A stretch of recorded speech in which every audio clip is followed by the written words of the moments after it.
Select Kia models have a 2-passenger third-row seat. We'll show you how to recline and fold the third-row seat backs. To recline the seat back while seated, lean forward slightly. Pull on the strap located on the side of the seat, then lean back and release the strap when the seat back is in your desired position. To return the seat to its original position, lean forward again, pull on the strap on the side of the seat, then lean back and release the strap when the seat back is in your desired position.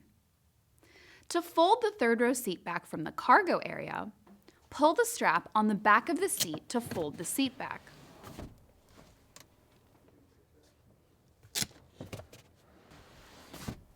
To return the seat back to its original position, pull the strap again, then unfold the headrest.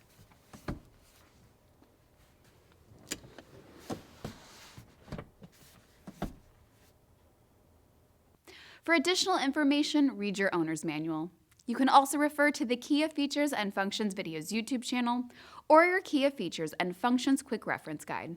Thanks for watching.